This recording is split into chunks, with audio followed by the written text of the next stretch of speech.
ఈ ఘటనకు సంబంధించి పూర్తి అప్డేట్స్ సంఘటనా స్థలం నుంచి మా ప్రతినిధి రవిచంద్ర లైవ్ లో అందించడానికి సిద్ధంగా ఉన్నారు. Ravichandra, over to you. Sravani ఏదైతే సింహాచలంలో గోడ కూలి 7 ప్రాణాలు కోల్పోయారో ఈ ఘటనా స్థలంలో సీనియర్ ఐఏఎస్ అధికారి వినయ్ చంద్ ఉన్నారు. సరే, ఈ ఇన్సిడెంట్ కి సంబంధించి ప్రాథమికమైన సమాచారం ఏంటి, మీరు ఏం గుర్తించారు ప్రాథమికంగా? అంటే మార్నింగ్ అరౌండ్ 2:30, 2:45కి చాలా హెవీ రెయిన్ఫాల్ ఉంది. సడన్గా వచ్చింది. అంటే బాగా అతివేగంగా ఉండేటువంటి ఈదురుగాలతో పాటు ఉన్నట్టుండి ఒక్కసారిగా హెవీ రెయిన్ఫాల్ రావటం వలన వాటర్ బాగా కలెక్ట్ అయింది ఏరియాలో.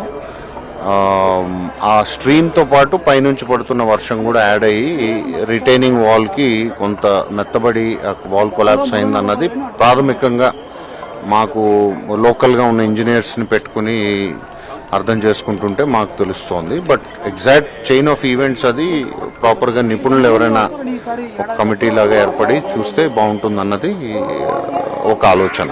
బట్ ప్రాథమికంగా మాకు అనిపించింది ఈ హెవీ డౌన్ పోర్ వర్షం రావటం వలన ఆ చుట్టుపక్కల ఉన్నటువంటి సాయిల్ అంతా మెత్తబడ్డం, రిటైనింగ్ వాల్ కొంచెం బలహీనపడటం ఒక్కసారిగా పడిందేమోనన్నది ప్రాథమికంగా మేము నోటీస్ చేసాం. బట్ కరెక్ట్గా మనము చెప్పలేము.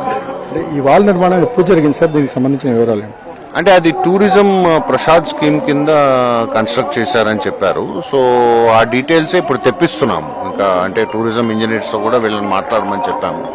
ఆ డీటెయిల్స్ మరి కాసేపట్లో వస్తాయి. వచ్చినాక మీకు ఇన్ఫార్మ్ చేస్తాం. Thank you.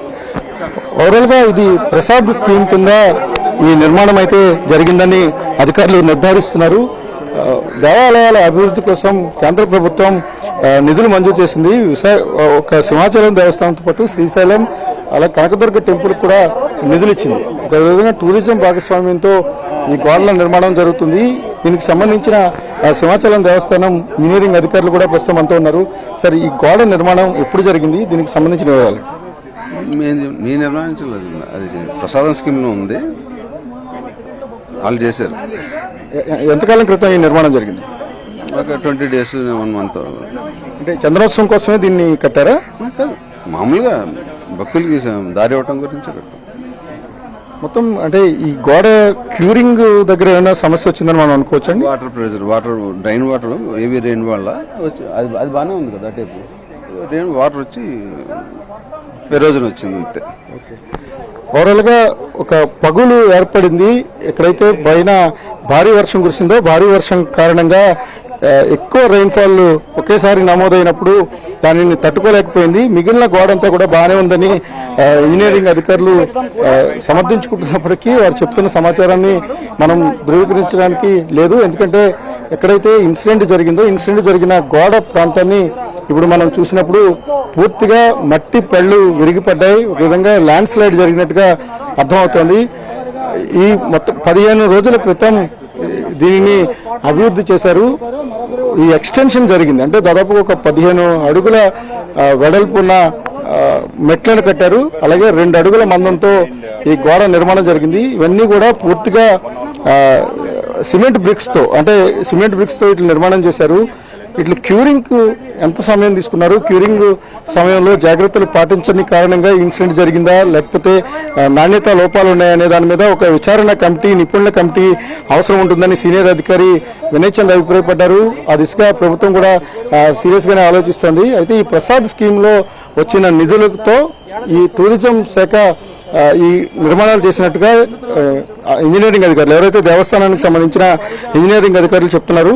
నిపుణుల కమిటీ దీన్ని నిర్ధారించాల్సిన అవసరం ఉంటుంది. అంటే వైఫల్యం ఎక్కడ ఉంది, లోపాలు ఏమన్నా చోటు చేసుకున్నాయా, లోపాలు చోటు చేసుకుంటే దానికి కారణాలు ఏంటనే దాన్ని ఇంజనీరింగ్ అధికారులు నిర్ధారించాల్సిన అవసరం ఉంటుంది.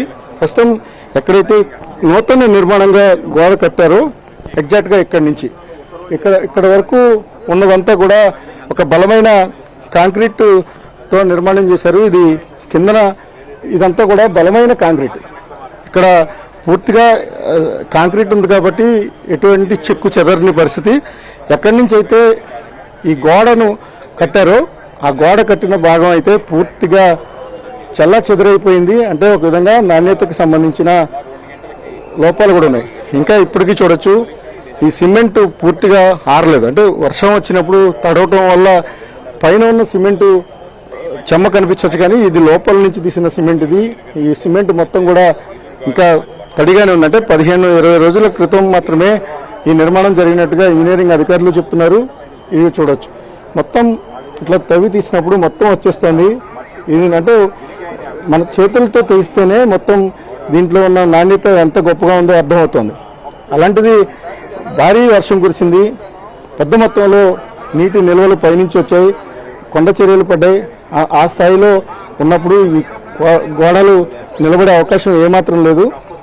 అయితే ఇది ఖచ్చితంగా నిర్మాణ లోపం అనేది అధికారులు ప్రాథమికంగా ధృవీకరించుకుంటున్నారు. దానిపైన విచారణకు ఆదేశిస్తామని చెప్తున్నారు.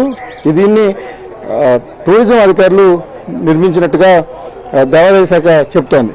దీనికి సంబంధించి చూడొచ్చు, ఇది మొత్తం కూడా అత్యంత బలహీనంగా ఉన్న ఈ నిర్మాణాలు చూడొచ్చు. ఇక్కడ వరకు ఏదైతే గోడ కట్టారో గోడ కట్టిన దగ్గర నుంచి ఇదంతా కూడా పూర్తిగా కుప్పకూలిపోయి రాళ్ళన్నీ కూడా చెల్లచెదిరై భక్తుల మీద పడిపోయాయి. ఆ కారణంగానే 7 దుర్మరణం పాలయ్యారు. అదృష్టవశాత్తు ఏదైతే ఇప్పుడు ఇక్కడ ఫెన్సింగ్ ఉందో ఆ ఫెన్సింగ్ గోడకు సపోర్ట్గా పెట్టారు.